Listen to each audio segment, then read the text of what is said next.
আমি খুব কষ্ট নিয়ে এবং জ্বালা নিয়ে আপনাদের সামনে হাজির হয়েছি। আমি একজন অসহায় ব্যক্তি,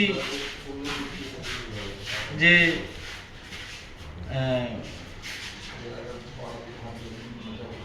এক পূর্ব পরিচিত ভাই আমার কাছে আসে সাহায্যের জন্য, তার ব্যবসায়ী কাজের জন্য। সে চা বাগান 333 শতক বন্ধক রাখিবার কথা আমার কাছে প্রস্তাব করিলে আমি সেই প্রস্তাবে গ্রহণ করি এবং তাকে 15 লক্ষ টাকা প্রদান করি।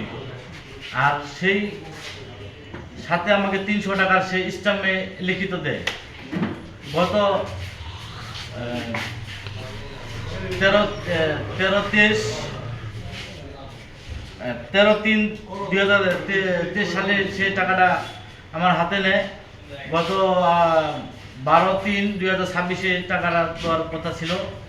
এর মধ্যে কয়েকবার তার সাথে যোগাযোগ করানো হয়েছে, তার বাসায় গেছি, তার সাথে কয়েকবার মিটিং হয়েছে, টাকা দেওয়ার কথা বলে আজ বলবো কাল দেবো, এইভাবে দিনগুলো পার করার পরে এবং গতকালকে তার বাসায় গেছি। আমাকে বাসা থেকে সে হুমকি থামকি মারধরের অভিযোগ করে এবং আমার চা বাগানে যে আমার বর্তমান যে দখলে আছি, সে এখন পাতা কাটতে দিচ্ছে না, বাগানে আমাকে যেতে দেয় না। ওখান থেকে গেলে আমাকে আবার অনেক ধরনের কেস মামলা হুমকি দেখায়, চাঁদাবাজি মামলা দিবে, এটা করবে এটা করবে। এইভাবে আমি তার কাছে অনেক প্রতারণার শিকার হয়েছি। এই প্রতারককে আপনারা আইনের আওতায় আনার জন্য অনুরোধ করছি।